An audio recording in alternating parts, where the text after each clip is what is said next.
Hello and welcome to I Know Dino. I'm Garrett, And I'm Sabrina. and today in our 390th episode, we've got a special episode all about how dinosaurs evolved flight. Ooh, Yeah, I bet it's complicated. it is very complicated. You know it's complicated because I've been working on this for like 3 weeks. True. And then you also have Dinosaur of the Day, Pyroraptor, and then I've got a fun fact that's more about flight, but in a really interesting and fun way, I think. But before we get into all of that, we want to thank some of our patrons for helping us to create this podcast. And this week, we'd like to thank Nicholas, TRX Dinosaurs, Ermal, Mr. DNA, Kyle, English Graham, Laurasaurus, Pipiceratops, Chris, and Kaylin. Yeah, thank you so much to everybody. We really appreciate your support. And of course, we could not keep this podcast going without you. So now on to the main event of how dinosaurs became birds. How did they do that feat? Not with their feet. So Different kind of feat. yeah. The way I approach this problem is basically what is required for flight. I think that's maybe the best way to look at it. And then you can think about how dinosaurs needed to change in order to go from an animal that's walking on land to an animal that's flapping its wings in the sky. Obviously, a lot of changes. And as an example, I'm going to go through what it would take for humans to fly like birds, just because I think it's easier to conceptualize with your own body than me trying to explain all the different bird anatomy parts and stuff like that. So first of all, by flying, I don't mean gliding. Gliding has evolved over 30 times in vertebrates, including flying fish, which launch out of the water and then glide with extended fins. But then there's flying squirrels and all sorts of other things that glide. It's just Sugar gliders, right in the name. exactly. All you need is basically some outstretched skin or fins or whatever, and you don't need any new muscles or anything like that, and you just sort of fall, falling with style, like Buzz Lightyear. It's still more than we can do as humans. Well, humans can do it a little bit with a wingsuit. It's sort of like a flying squirrel suit that you can put on. I mean, we can't do it with our bodies normally, but if you put on a wingsuit, you can still do it a little bit. But with a wingsuit, it's not really gliding because I think in order to count as gliding, you don't die when you hit the ground. And if you're wearing a wingsuit, you still need a parachute at the end of the flight to survive. So wingsuits don't really count even as gliding. So even with our best technology of gliding, we still need a parachute. We're just not flyers. We are not. We are no Petries. No. So I broke it down into 4 things I would say that you need to achieve powered flight, not just gliding. The first one is wings that are large enough to generate the required lift to get your body off the ground. Makes sense. The second thing, and that applies whether you're a glider or a true flyer. Yeah, powered flyer. The second thing is strong muscles to flap the wings and generate the necessary thrust to get and stay airborne. The third is a rigid and streamlined body. One thing that isn't really all that obvious until you start looking at the anatomy. And the fourth one is a lot of energy for flapping wings in the muscles and just metabolically. All the mitochondria and ATP and all that kind of stuff within your body just pumping out is just an intense exercise. So breaking down the first one for humans, the maximum wing load in nature is about 25 kilograms per meter squared or 5.2 pounds per foot square. And that wing load is all it is the weight of an animal divided by its wing area, the surface area of the wing. So another way to put that is that if an animal has 2 wings, each one is a square foot, the absolute maximum weight for that animal is 10 pounds. It's how much the wings can support your body weight. Exactly. Yeah, how much lift they can create. And the biggest number we find in the animal kingdom is that 25 kilograms of body weight per square meter of wing, or about 5 pounds per square foot of wing. Sounds like a lot.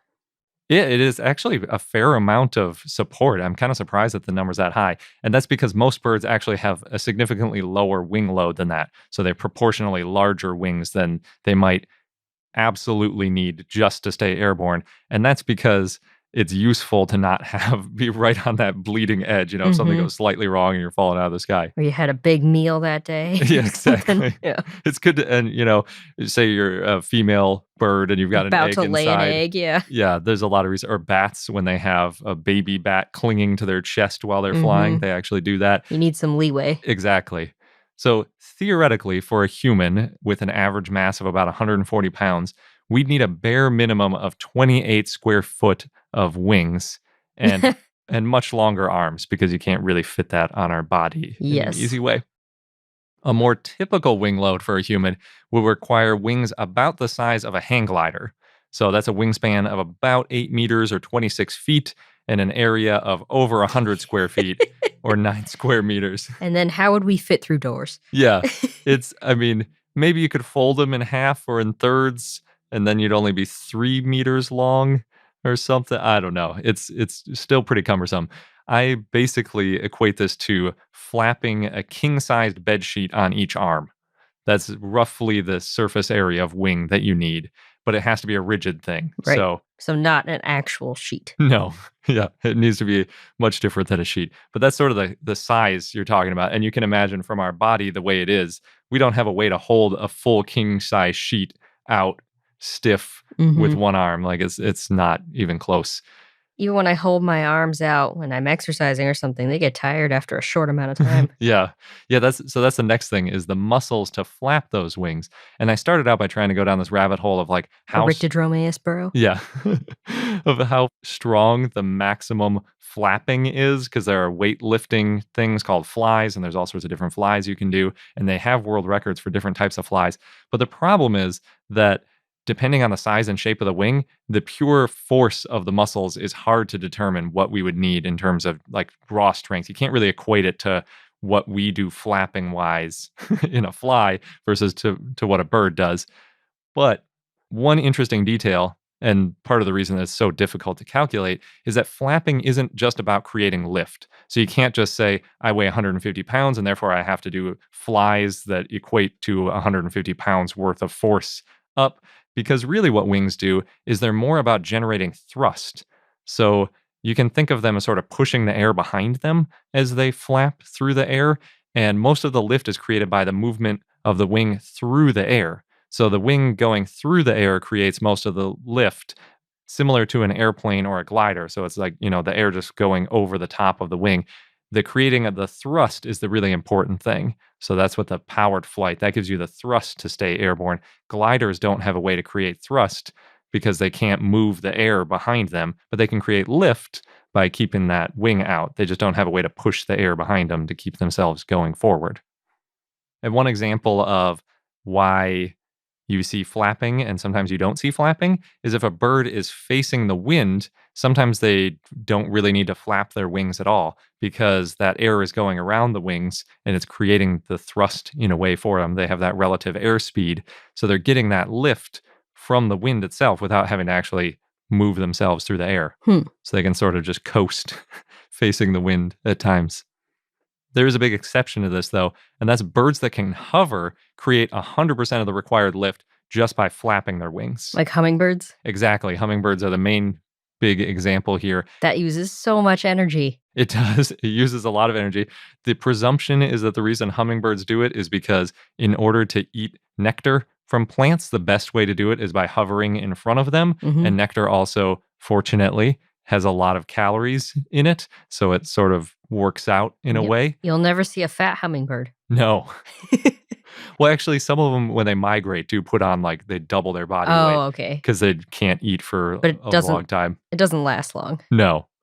And also, as a result, this is really cool. Hummingbirds can actually fly backwards and upside down. Upside down? Yeah. Wow. They're incredibly agile. Probably the most agile birds. In some ways, they're actually more like bugs than they are like other birds in the way their wing mechanics work. The way they move, too, it feels more erratic. It's so cool. Yeah. I think it actually looks more like a bee or something. Where they move really directly. Yeah, kind of in a straight line. Like they're always going straight towards what they want. Whereas birds, especially the bigger birds, sometimes look like the way they're bending their wings. They're like, the wind's changing on me. What am I going to do? And then you feel like, are you going to hit me? And then last second, they swerve out of the way. Exactly. Yeah. That's definitely what Sabrina thinks. So, yeah, hummingbirds are a little bit different, and they can hover completely, just basically directly making lift with their wings by flapping them back and forth. But it's still the same general principle of the wing moving through the air is what creates the lift.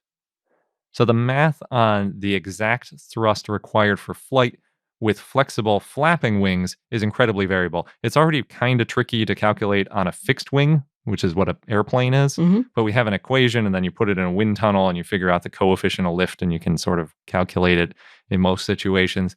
But unlike that lift equation, birds often create little vortices or remove vortices by individually changing the pitch of different feathers. So they They just really adjust amazing. as needed. Yeah, so they have these things called primary feathers, which are the feathers at the end of the wing. Like if you think about a hawk, it's those ones that almost look like the fingers on the end, sticking straight out, and there's a little bit of air in between them sometimes.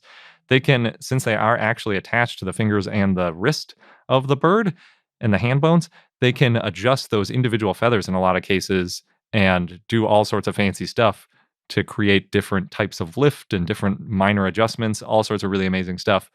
And it makes it really difficult to calculate. In fact, we don't really have good models for birds flying. We find it experimentally, and even then, it's difficult to figure out just how birds fly because it's so complicated. When I started researching this episode, I thought, I'm going to find the equation for how big and how strong muscles need to be in order to flap, and I'll just be able to figure that out for humans. It's like, no, you're not going to figure that out. Too many variables. There's so many variables, and we don't even understand all of them quite yet.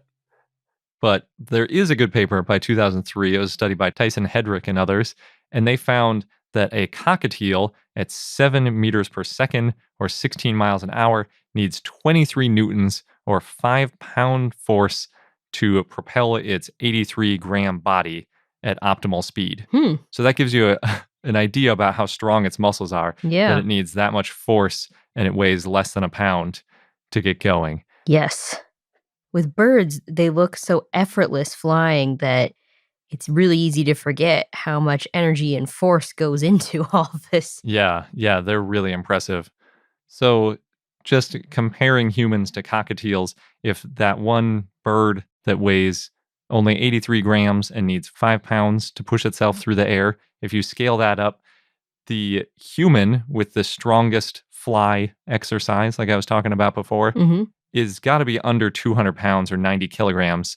I couldn't find an exact, I don't think they do world records for that specific type of exercise, but the world record for a dumbbell incline press is 105 kilograms, and that one's a lot easier. So I think it's safe to say that it's under 200 pounds. And that cockatiel needs somewhere between 20 to 30 times its body weight in force generated in those flaps. So we're not really anywhere near that because we're roughly around our own body weight in terms of how much we can press. And those cockatiels flap their wings about 8 times a second. So we can't do that either. No. There's a lot of problems. It's hard to put a number exactly on how far away we are with our muscle strength, but we're at Pretty least far. Yeah, at least an order of magnitude away in terms of strength of our arms. So the third thing that we need to go with all that flapping ability is a rigid body that supports that flapping and hopefully without weighing too much. So actually, humans have a fair amount of flexibility in our torso and in our shoulders, and that actually makes flapping quite a bit more difficult. It's a lot easier to move rigid things than it is to move big, not rigid things. If you imagine like moving a mattress, even if the mattress only weighs 40 pounds, and it's all loosey-goosey, it's pretty difficult to maneuver. Whereas if you have, say, a piece of plywood that weighs 40 pounds, it's a lot easier. Yes, I've done both. Yeah. So birds have a lot of bones fused together in their torso to give them some rigidity, especially the ones that hold the shoulders in place. And then they have that to push against while they're flapping. I guess another analogy could be sort of like walking in sand versus walking on dirt versus walking on concrete. You lose a lot of that energy when you're pushing against something soft, and even just internally in your body, that happens too. The rigidity is also really important wherever the wing attaches to the body. Any flexibility can lead to wing fluttering. So this could be like around, say, like your armpit or all the way down to your leg in the case of a bat. And if the wing starts fluttering because there's slack in the wing, It's like a sail flapping in a breeze, and you lose a lot of that lift. So if it's a boat, you're not getting enough propulsion. If you're a bird, you start falling. So we need more rigidity. We need to increase our rigidity in our body and our shoulders and things like that in order to flap effectively. The other piece to the body is the streamlining. So far, I've focused on lift versus weight, talking about how much energy you need to lift yourself, because gravity is always there. So it's obvious if you want to fly, you need lift. But since you're propelling yourself through the air, unless you're a hummingbird and you're just floating midair with the more difficult way of flying, you need to balance the thrust versus the drag on your body. It's just like we talk about Spinosaurus swimming and how it needs a streamlined body so that it can actually make it through the water without too much effort. It's the same thing that dinosaurs and other flying animals need. They need a streamlined body. A way to get through the air. Yeah, without making it hard on themselves. So usually birds do this by having a pointy head and a smooth body. And we're not really that bad if we go head first. Our heads aren't that big and bulky. It's not like we're a triceratops or something with like a big frill sticking out or something. And our bodies are fairly streamlined. We do okay in the water too. You know, we're kind of streamlined. But unfortunately for flying, our center of mass is way out of whack. Usually what you want in an airplane, for example, is you want the center of mass a little bit in front of the wings. And our center of mass is way, way, way behind our wings or our arms. So what we would end up doing is if we could generate lift with our arms by flapping, we'd basically stay roughly vertical. And then if we started going forward, we'd sort of be plowing through the air vertically, not at all streamlined. So we'd have to get much smaller legs and much smaller leg muscles and all that kind of stuff in order to lighten up our bottom part and make our top part more center of mass. We'd basically have to morph into a bird shape, is what I'm hearing. Yes. Yeah. Longer arms with the rigid wings and then these shorter legs. Yeah. With a rigid body, not necessarily rigid wings. Oh, okay. Right. Although you're right that while flapping, you do need some rigidity too, because if it's just totally limp, that's not going to work. Or I guess we could also look more like bats if you want to stick to being a mammal. Yeah. Although bats look a lot like birds. They have all these same kind of features. The only one that doesn't have its body kind of streamlined and behind it while it's flying is hummingbirds. Again, they have a more upright flight position, but again, you have to hover, which is a more difficult way to do it. One last thing, which isn't necessarily a deal breaker with our bodies, is that we don't have tails. It's not necessarily a requirement. There are a few bats that don't have a tail, although they usually at least have a little bit of membrane between their legs. The tails are really useful, though. They help a lot with aerodynamic stability and also with steering. Another way to put that is if we only have a source of lift at our arms and we don't have tail, because again, it happens while you're moving through the air, so the tail doesn't have to flap to create lift. Just the shape of it can create lift as they're going through the air. But if we don't have that tail creating lift, and the only source of lift is our arms, it's sort of like trying to balance on your arms. There are like yoga poses and things you can do where you're just balanced on your arms. And you can do it. Some people can do it. I can't do it very well. Pro pose. Yeah. You can do that indoors without much of a breeze. But now imagine you're outdoors and there's like a 15-mile-an-hour wind on you. It's not so easy to balance anymore. You need another force vector to keep yourself oriented properly. And that's why planes have tail fins, because that way when wind hits them or there's some other disturbing force, the tail helps counteract that and keep them from just spinning out of control. That's good, because it's already scary enough when there's lots of turbulence. Yeah. And then that last thing that I had in my list of things we would need to fly is a lot of energy for flapping wings. So flying is an extreme aerobic exercise. In fact, for a long time, people presumed that the only reason birds could fly is because they have such amazing lungs where they can do that unidirectional airflow and they're getting oxygen even when they're exhaling. But as the only flying mammals, bats, I think, are the best analog for energy use because bats have lungs more similar to us. They do have larger lungs, but other than that, anatomically, we're closer to them than we are to birds. Fruit bats can have heart rates exceeding 1,000 beats per minute while flying. Wow. Yeah, obviously. I can't imagine. Our hearts cannot do that. I mean, the fastest heartbeats are more like 200 beats per minute for a really healthy person. at the extreme limit, and they can't even the best people can't maintain that for that long, let alone 1,000 beats per minute.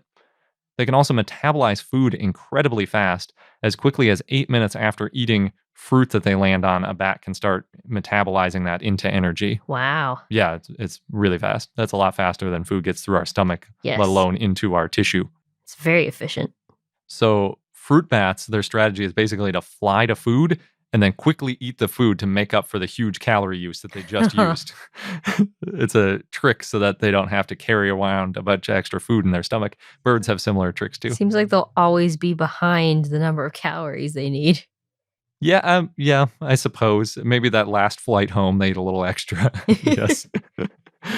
They also use about 76 watts per kilogram to fly. And I know those units are kind of weird, but for an 80 kilogram person, that works out to about 6 kilowatts, or just for fun, about 8 horsepower. And a human does not have the same power as a horse. So that might give you a clue about how far away we are from that. Mm-hmm. But to maintain 6 kilowatts, you need to metabolize over 5,000 calories an hour. And humans can't do that either. I think there was a famous story about Michael Phelps where he ate like 5,000 to maybe 10,000 calories a day, but obviously not an hour. Right, took several hours. Yes. Swimming the butterfly or sprinting both cap out at about 800 to 900 calories an hour. Good exercise, but it doesn't compare to flying for an aerobic exercise. No, it really doesn't. And so it seems like we probably don't have a good enough metabolism, possibly lungs, to go an hour straight at that rate. Both with the heart rate and the calorie consumption, we're only about a fifth of what those flying animals achieve. So, in summary, in order to turn a human, ourselves, into flying animals, we have to get much lighter, especially basically get rid of our legs and most of the muscles around there, sort of shift our center of mass forward towards our head. We have to get much bigger arms. We have to grow huge chest muscles, and we have to develop some new skeletal structures to sort of have those muscle attachment points, as well as to get a little more rigid, and then likely also add a faster metabolism, which is a lot of changes to do. Seems very unlikely then. This is compared to gliding, where it's you grow a little more skin and then you jump out of a tree or whatever. That's why there's a lot of gliding mammals. Yeah. It's pretty impressive that flight has evolved even 3 times in vertebrates over the last 200 million years. Yeah. And there's a lot of trade-offs, I guess, evolutionarily, like what's more advantageous, being able to get around through the air versus the amount of food you would have to take to make up for it. Yes. And that whole issue of basically, in order to fly, you have to have all your muscles centered around your arms. And in order to move on the ground, you need all your muscles on your legs.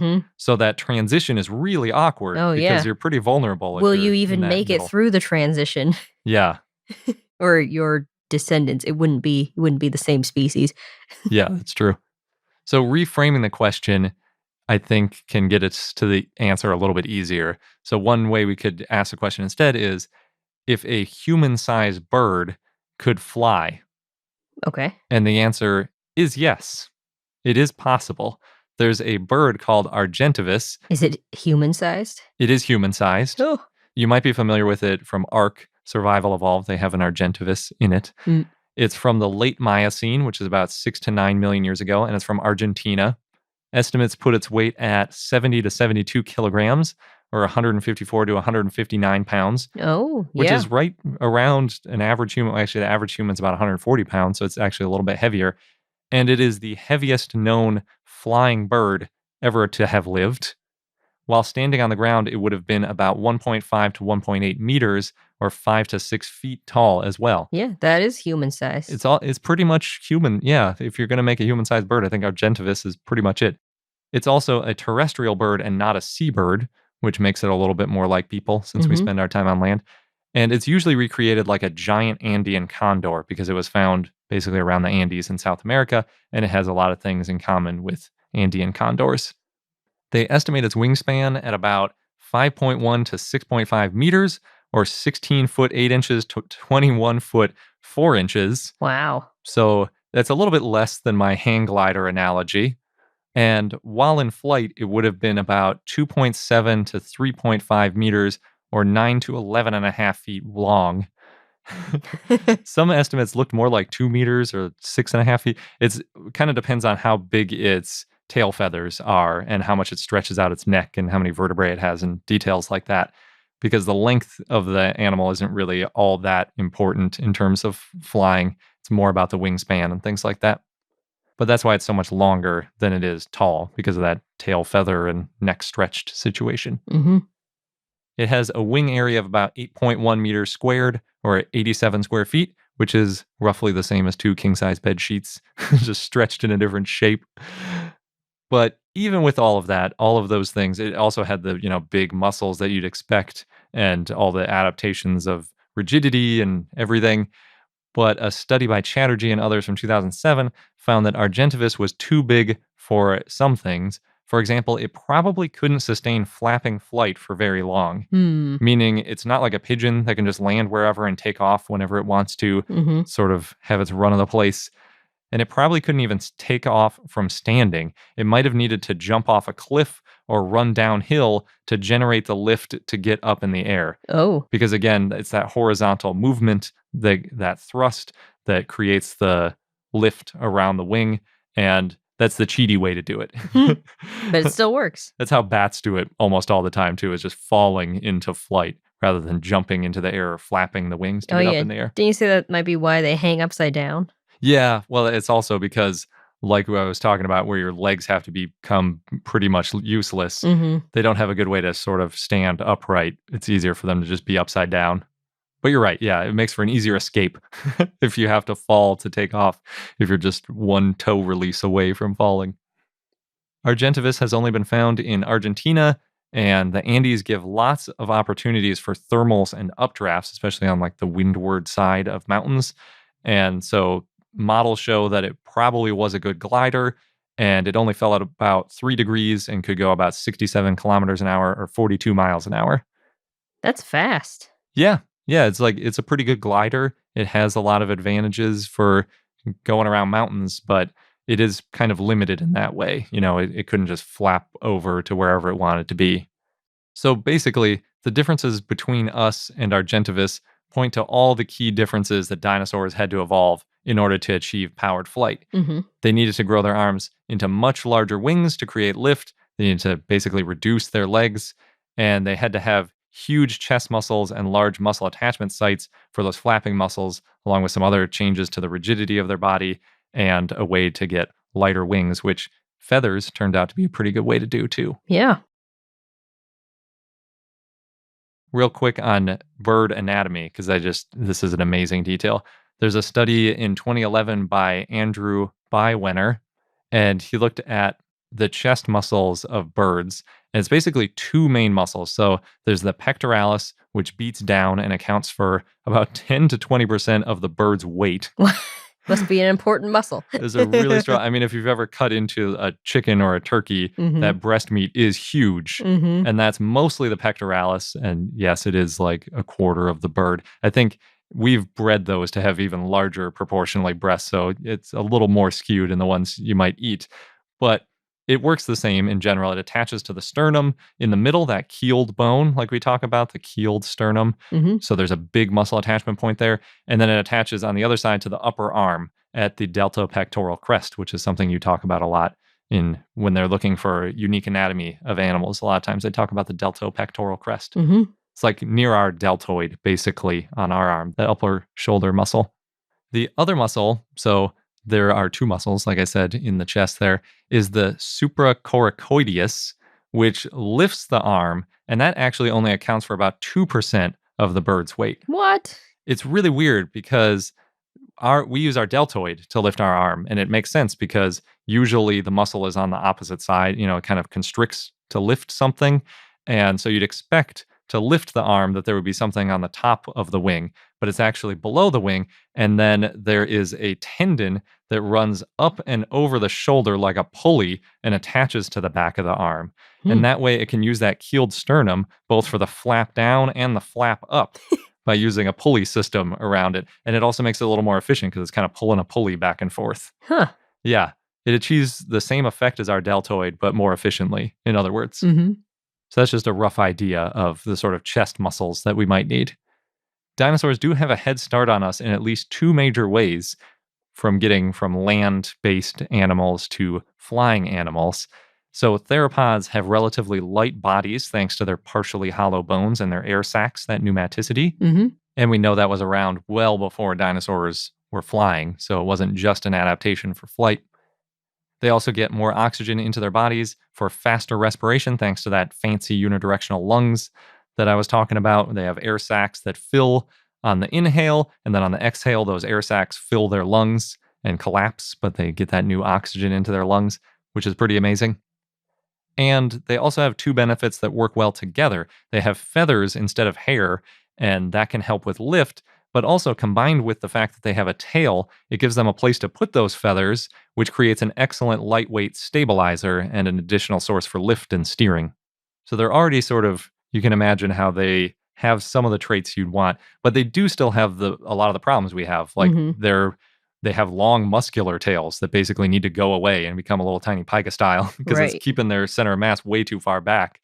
And they have big leg muscles just like we do, and their weight is underneath them, and they rely on running quickly to catch prey in a lot of cases. So there's still a lot that they had to deal with. I want to quickly talk about feathers, though, because I just mentioned feathers. Feathers are not necessary for flight, but they can help. Of the 3 times flight evolved, only one had flight feathers the way birds do today. That's birds. Pterosaurs might have had simple feathers, not too different than bat hair. And then bats obviously don't have feathers, but they do have some hair. Feathers are only really beneficial for flight if they can maintain a shape and are useful for creating lift. Obviously, if they're just little fluffy down, that's not useful for flying. Yeah. There's also the whole thing about being asymmetrical. Yeah, I'm going to get to that. Okay. That's a whole thing. So real quick before we get to the asymmetrical thing, imagine what you'd want if you were designing your own wings for your arm. Mm-hmm. You need something that's firmly attached to your arm so that it doesn't just flap in the breeze, but you also need it to be lightweight and you need it to maintain its shape when it's pushing the air or being pushed by the air. So for a feather, that means that it's got a central strong rachis that runs the length of the feather and attaches to the hand or arm bone. And it actually does attach to the bone, which is why we can see those are called quill knobs, the bumps on the bone. And it's a nice way that we can sometimes detect, like we did with Dakota Raptor, that it probably had these actual feathers attached to the bone. Then you need lots of branching structures that are locked together with little hooks. At least that's what the flight feathers have, so that they don't deform easily. It's almost like Velcroed together. And as an added benefit, they're made out of thin pieces of keratin, so they're very lightweight. Mm-hmm. Not all flight feathers need to be asymmetric, although it can help in many cases. So back to your asymmetric comment, it's not necessarily required, but it is really helpful, especially on some of the wing feathers. Mm-hmm. So if you imagine that rachis in the middle of a feather with air blowing on one side, the side with the air blowing on it is going to deform. Okay. Because, it's got a fair amount. Say it's like an inch away from the rachis and you blow on that side of it, but not the other side, like you're blowing towards one side of the feather, it's going to deform that edge. So now instead imagine that side with the air blowing on it, instead of being an inch away from the rachis in terms of length, is only like 1/10 of an inch. The wind can't get as much leverage on that part of the feather. It's not going to deform it as much because it's really close to that big, strong rachis that's holding it in place. So that's what we mean when we say asymmetrical feathers. It's not about the shape of the feather in terms of the top versus the bottom. It's about how long the sides of the feather are from that central point. Yeah. If those discussion points sound familiar, we talk a little bit about it in our previous dinosaur of the day, Anchiornis, episode 389. It had symmetrical feathers, which is how we know it wasn't really a flyer. Yeah. You could maybe fly with symmetrical feathers, but basically that deformation. So if you imagine the leading edge of the wing and now it's getting too much wind on it and it's starting to deform the front of the wing a little bit, that's not great. So it's like you might still be able to get enough lift. You might actually still be even able to create enough thrust by flapping the wings, but you might just be unstable. So those asymmetrical flight feathers, that's what all the modern birds have in the right places. But there are still a fair number of symmetric flight feathers, like on the back of the wing, which are just there to create lift. They don't have a leading edge that they need to worry about. And on the tail, a lot of times those are symmetric too. So it's not just asymmetric feathers all over the place. The first dinosaur with asymmetric flight feathers that we found is Archaeopteryx. Of course. And I think it's still the first known dinosaur with asymmetric flight feathers, period. I presume that won't be the case forever. It might even have changed by the time this is released or have changed before we release it. I just couldn't find the example. But Archaeopteryx, nonetheless, is an incredibly important early flying dinosaur. Its name means ancient wing, but it can also be translated as ancient feather, which I think is interesting, especially given that it had the first asymmetric flight feathers that we saw. In German, it's often called Urvogel, I think is how it's pronounced, which means first bird. The fossils we found are from the Jurassic, about 150 million years ago, and mostly in Germany. So that's sort of roughly, for a long time, how old we thought the early birds were. But it's still hotly debated about where Archaeopteryx fits in bird evolution. The consensus, though, seems to be headed towards it's not the ancestor of modern birds. It's sort of like Ichi and Ambopteryx that had those weird, long, flappy skin things going on, that it is an evolutionary dead end. Right. And might not have led towards modern birds. Yeah, but it was one of the fossils that Huxley looked at and thought, maybe dinosaurs are birds. Yeah, it was really important that way too. And if you want to learn even more about Archaeopteryx, that was our dinosaur of the day back in episode 104. Yes. You can also get all of these dinosaur of the day by going to iknowdino.com/episode-index, or just go there and click on the episodes and search. Weirdly, though, there was a recent theory presented by Michael Pittman at SVP that Archaeopteryx might have been developing flightlessness, kind of like how steamer ducks today are. They're a really interesting group of ducks. But some of the features of Archaeopteryx seem to be not so great for flying. Let's just put it like that. For example, its legs are quite a bit bigger than you might expect for a flying bird. In terms of feathers, dinosaurs had feathers for many millions of years before they were useful for flight. So we know that their original evolution had nothing to do with flight. One possibility is they evolved about 100 million years before Archaeopteryx. That's if the common ancestor of dinosaurs and pterosaurs had feathers. You got to go back that far. But it's not surprising because feathers are very useful structures. I think of them like hair, except way better. I used to say, like, I wished I had feathers. But after learning about how they attach to the bone, it kind of creeps me out. Yeah. And not all feathers attach to bone, just the flight feathers. So maybe they wouldn't if I had feathers. They are really cool, though. So feathers are great display structures. Obviously, you can look at a peacock and see that they're very useful for attracting mates. They're also really useful in a display of anger or intimidating rivals. For example, an ostrich, when they puff up their feathers, they're flightless. So why would they need feathers? It's because they can look much bigger and get other advantages aside from just flying. Feathers are also amazing for keeping warm and cool. So for keeping warm, penguins rely very much on their feathers. They have a pretty awesome set of feathers. They also help with waterproofing on the penguins, and they trap air around them when they're in cold water. And when they come back up to the surface, it actually creates this like expansion that helps rocket them up. Wow. There's all sorts of really cool things that they have evolved to do with their feathers. It also helps with brooding. Oh, definitely. Yeah. Keeping eggs warm in addition to keeping themselves warm. Because, yeah, you're right. The penguins actually manage to brood on an ice shelf. Yes. You just put the egg on your foot and cover them in feathers. The key is to not let the egg touch the ice. Yeah, exactly. Feathers can also be really useful for keeping cool. For example, I think we talked about this a long time ago, but there was a study looking at red kangaroo versus emu in Australia, and they found that emu can stay active in Australia while the kangaroos are stuck in the shade. We've seen that. We saw that in our drives through the outback. The kangaroos, and we actually timed our driving so that we would be driving on the hottest part of the day when the kangaroos are stuck in the shade so that they wouldn't accidentally hop in front of our car. Yeah, and we saw them like around sunset sort of lining up all over the place and in the looking shade. at us. Yeah, it was creepy. So kangaroo, they just have hair, so they have to stay in the shade. They don't have any fancy way of cooling off. Their best strategy is just wait for it to get dark. But emu can use their feathered wings for something, an analogy kind of like a parasol to keep their body cool. And they can also adjust their wings to change the airflow around their bodies.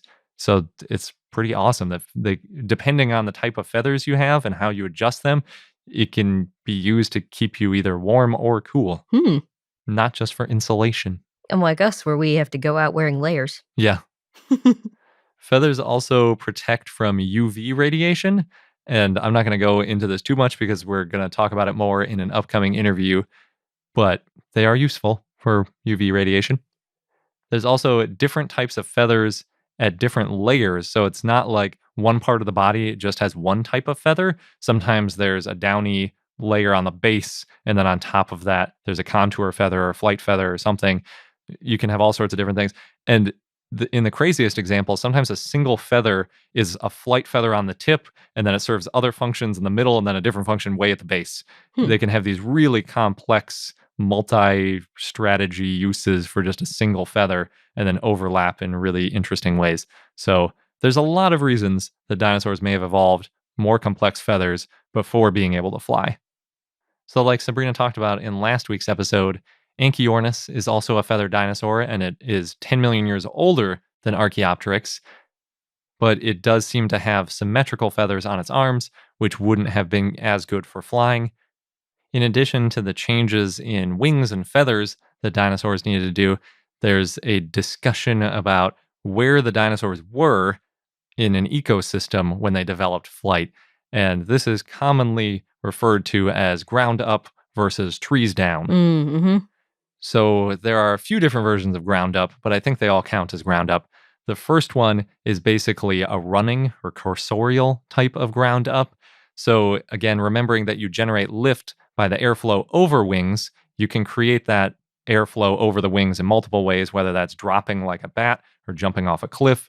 Another option is just running.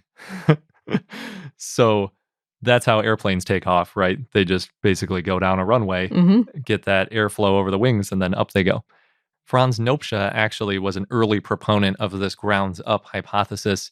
He thought that maybe dinosaurs were running quickly with their arms outstretched for stability, and then over time the arms may have had feathers on them, basically supplementing that stability, and eventually maybe those arms created enough lift for flight, and then basically they got into gliding and then started eventually getting the muscles for powered flight. That was what he was thinking for the ground up perspective. Although it's kind of funny to think of dinosaurs just for years running around with their arms out. Yeah. Yeah, this helps. With no feathers yet. It's weird because I don't know how viable this theory is, because if you're trying to chase something, having your arms out just creates a lot more drag. So I'm not sure. Plus, unless you're trying to corral it somewhere, maybe. Yeah, I suppose that's true. That was part of it. Like maybe they're trying to catch insects, so they have the arms out. That's basically what bats do. They actually use their wings sometimes to scoop insects towards their mouth. So yeah, maybe it's a potential option. I like that Franz Nopcsa came up with it because he's a really interesting guy. Yeah, a lot of interesting hypotheses. And that was over 100 years ago at this point too. Another version of ground up is pouncing. So if you imagine a raptor jumping onto prey, evolving small wings might make those jumps a little bit bigger, a little bit easier, a little bit more controlled. And over millions of years, it's possible that those wings got larger and larger until eventually they could glide and then again, eventually start flying. And since Microraptor is one of the early dinosaurs that has multiple wings, you could see the connection to why people might think that's a possibility. The most recent ground up theory is WARE, or wing-assisted incline running. And I actually kind of think of this as trees up,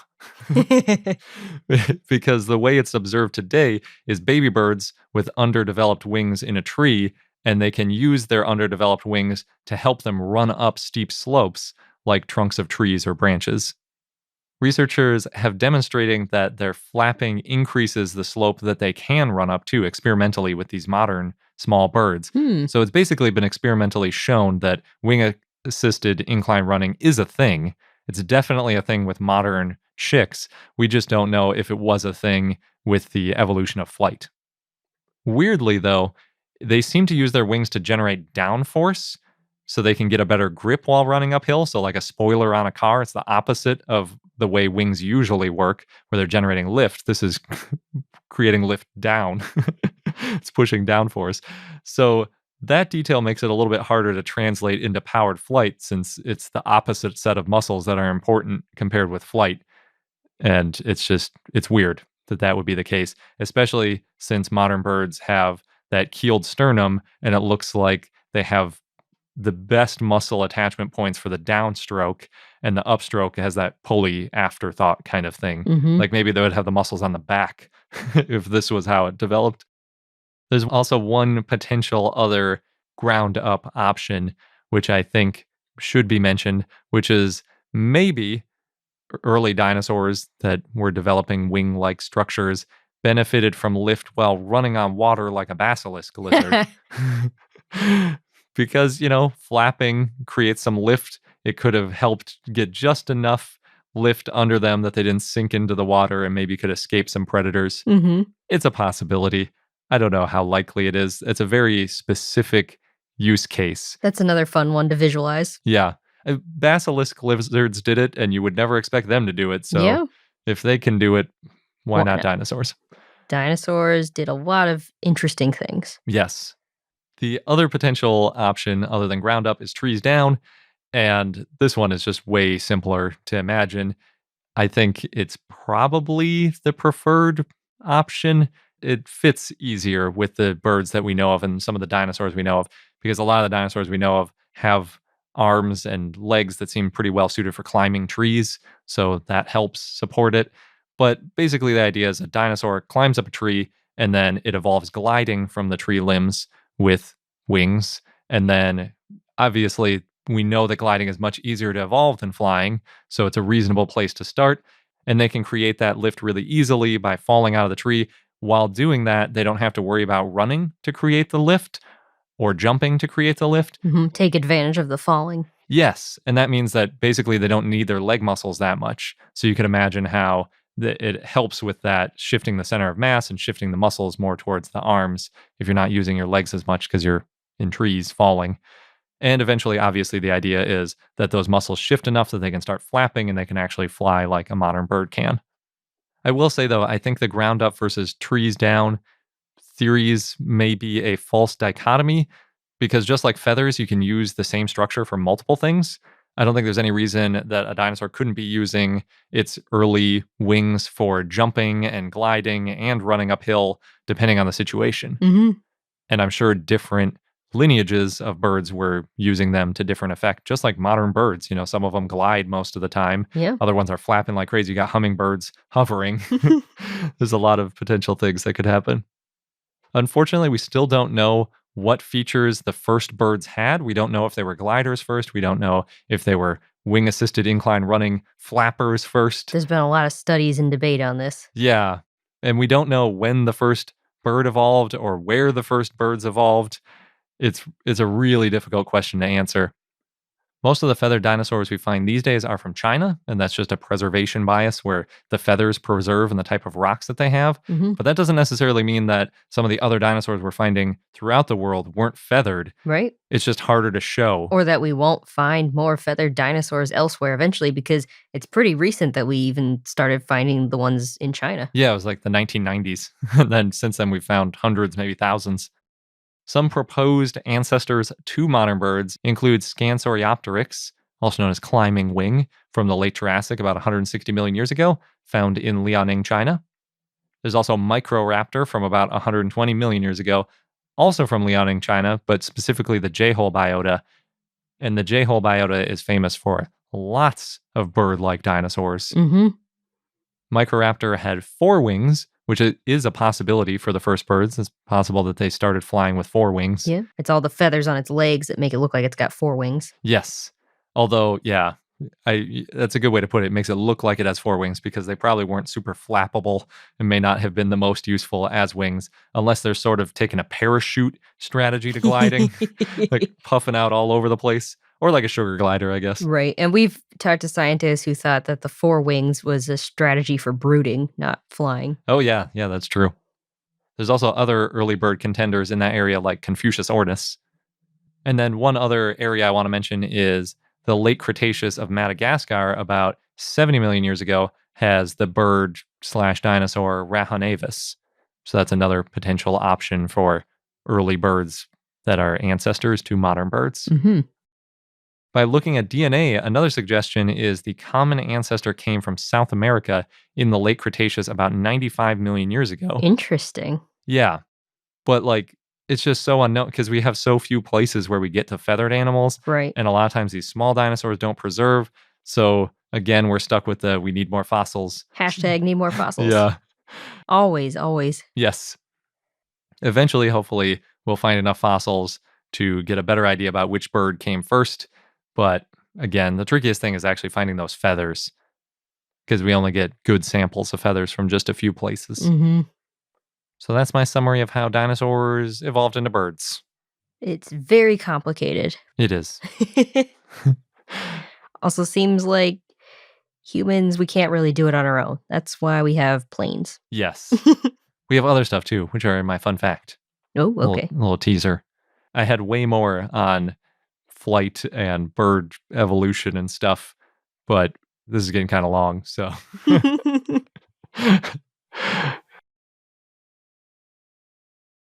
We have our dinosaur of the day, Pyroraptor, which was a request from PaleoMike716 via our Patreon and Discord, so thanks. And this one is a Dromaeosaur, so, very bird-like. It's fitting. Yeah. Yeah, Dromaeosaur is likely the first birds, potentially. Yeah.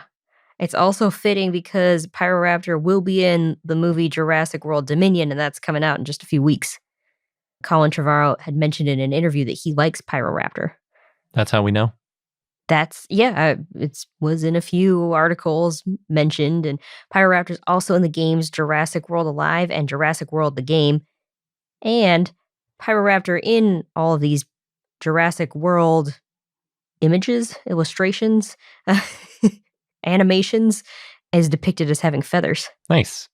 Yeah. So Pyroraptor is a dromaeosaurid. Like I mentioned, it lived in the Late Cretaceous in what is now Provence, France, in the La Boucharde locality, as well as in northern Spain in the Vitória Formation and the Tremp Group. It was a feathered raptor. It had a long, thin tail, and it had large claws on the second toes of its feet. These claws were 2.5 inches or 6.5 centimeters long. It's estimated to be about 5 feet or 1.5 meters long and weighs 17 to 22 pounds, 8 to 10 kilograms. That's a rough estimate, though, because it's hard to say based on the fossil evidence. So that's pretty similar to Velociraptor, maybe even a little bit smaller. Yeah. Now, the type species is Pyroraptor olympius, and that genus name means fire thief. And that's because the fossils were found after a forest fire happened.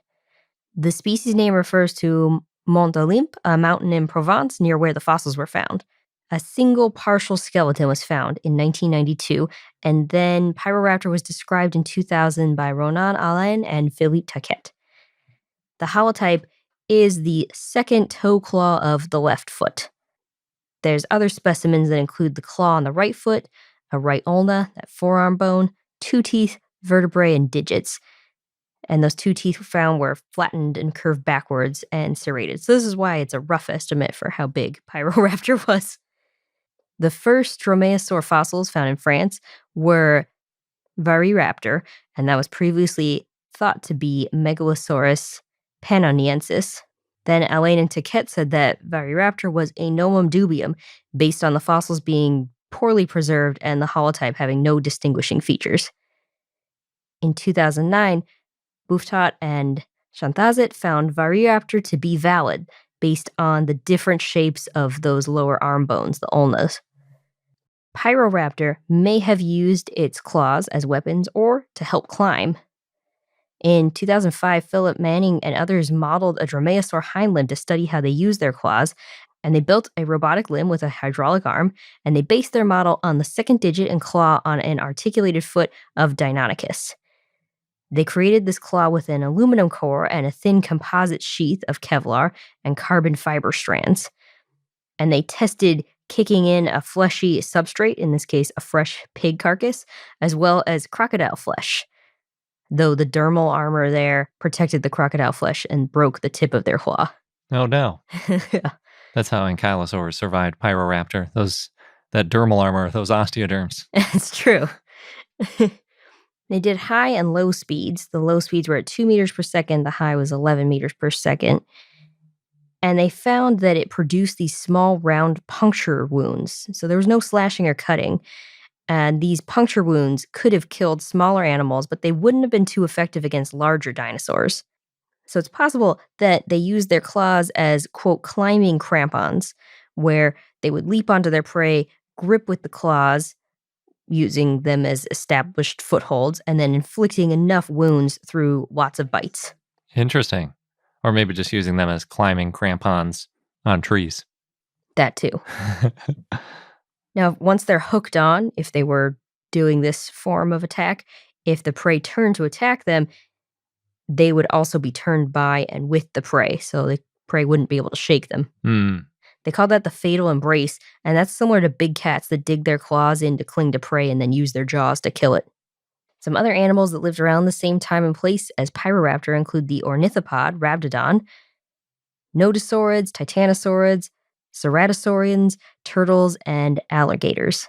And in addition to Jurassic World, you can also see Pyroraptor in the TV series Dinosaur Planet, where Pyroraptor pod gets stranded on an island after a tsunami and then contacts dwarf dinosaurs like Magyarosaurus and Tarascosaurus.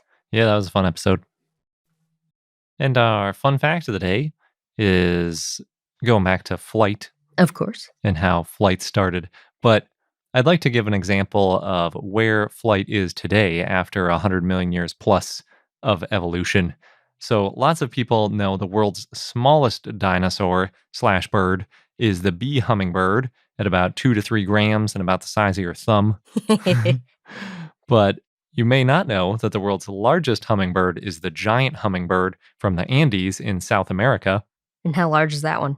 It weighs in at a colossal 18 to 24 grams, just under an ounce, a little less than an ice cube. It's about 10 times as much as the bee hummingbird.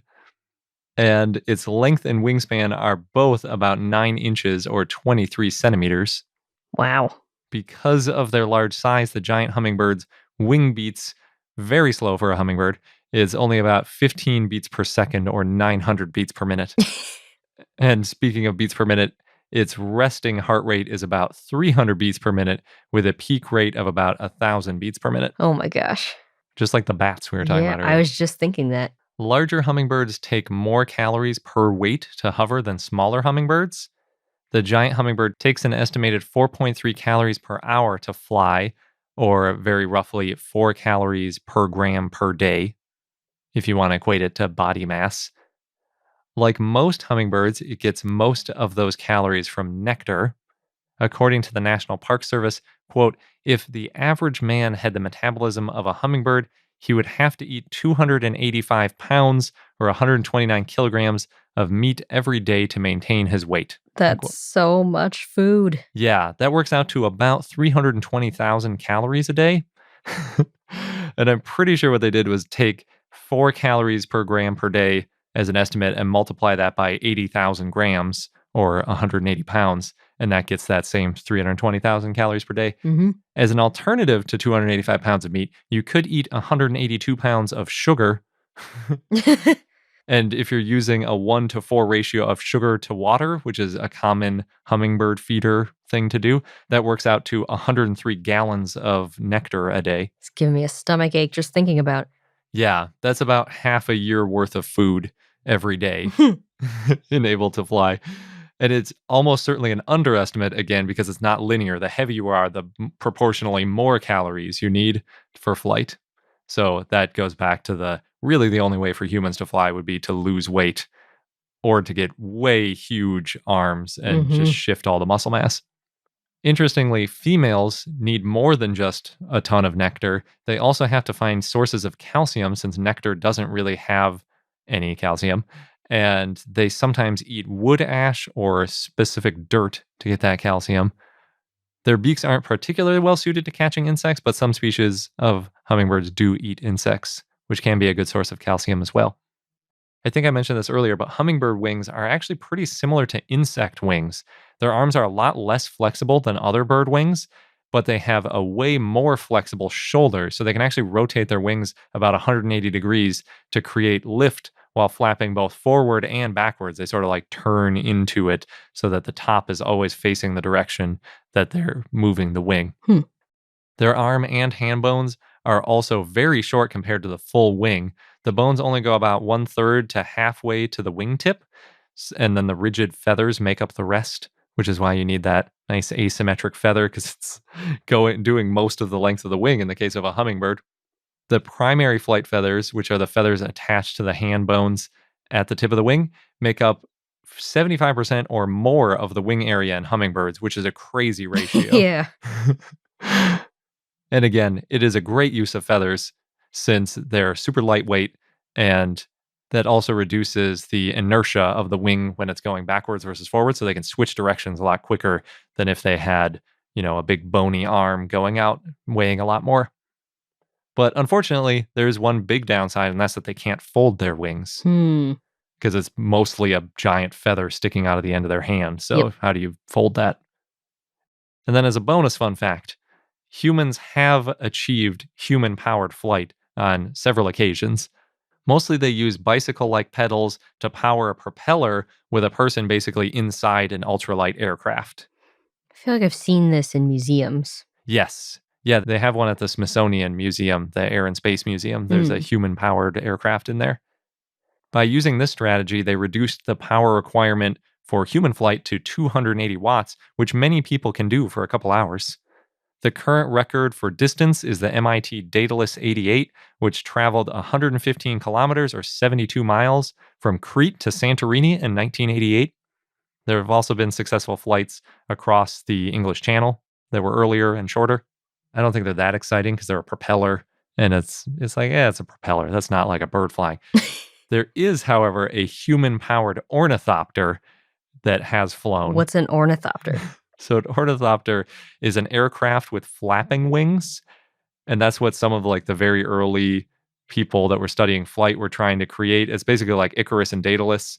That was the idea, like you glue all these feathers to your arm and flap away and you'll... Don't get too close to the sun. Exactly. Yeah. So this ornithopter was successfully flown, quote unquote, straight and level for the first time in 2010. Oh. It's called the Snowbird. It was built by the University of Toronto Institute for Aerospace Studies, and it has a wingspan of 32 meters or 105 feet, which is 8 feet less than a 737. Wow. Yeah, the wings are super long and very skinny. Where do you store that? In a hangar, like an aircraft hangar. So those crazy wings allow for the most efficient flight possible, although obviously they're much less maneuverable. Mm-hmm. It weighs 43 kilograms or 95 pounds empty, and it's made of carbon fiber, foam, and balsa wood. So it's not the most durable thing of all time. In order to take off, it didn't actually take off on its own. It had to have a tow in order to take off, but it did maintain flight for 19.3 seconds. And in that time, it went 145 meters or 476 feet. And that works out to about 25.6 kilometers per hour or 15.9 miles per hour. And it really needed those massively long wings in order to generate enough lift at such a slow speed. That's the only way you can stay airborne that slow. It wouldn't be able to turn very well, though, since it's so wide and it was only about 10 to 20 feet off the ground. Right. Also, shortly after that flight, it broke due to wear on the components from the flapping motion. Oh, no. Yeah. They estimate it took about 600 to 700 watts of input, which is just under 1 horsepower. And that's more than double a propeller-style ornithopter, which is why they only managed to go for under 20 seconds. Mm-hmm. And each flap took about 700 to 800 pounds of force. Wow. Yeah. But the pilot did manage to do 16 flaps before getting tuckered out. Oh, good. So it technically happened. It does have the asterisk of it needed a tow to get going, and it didn't go that far, and then it broke. Right. But then you build on it and make it happen without the asterisk. Yeah. We'll attach a link to the video of it flapping. It's crazy to see a plane-looking glider thing with its wings flapping. Yeah. It's nuts. I love that this has been done. And it didn't really flap. I don't think it flapped even close to the most efficient way. It's nowhere near the amount of flapping change in direction that bird wings do. So it's possible that this sort of thing could be really useful in the future. There's also people trying to design mechanical hummingbirds that fly. Oh, wow. Yeah. But why? Because it might be more efficient. You don't know until you try it. That's true. And it could have some cool uses. That's true. And if it's mechanical, you don't have to feed it all that nectar. Yeah, that's I guess a good point. It also could help us understand how these things fly better. Oh, yeah. That makes more sense. And that wraps up this episode of I Know Dino. Thank you for listening. If you are not already, consider joining our Patreon, patreon.com/iknowdino for special perks. And yeah, thank you again for listening. And until next time.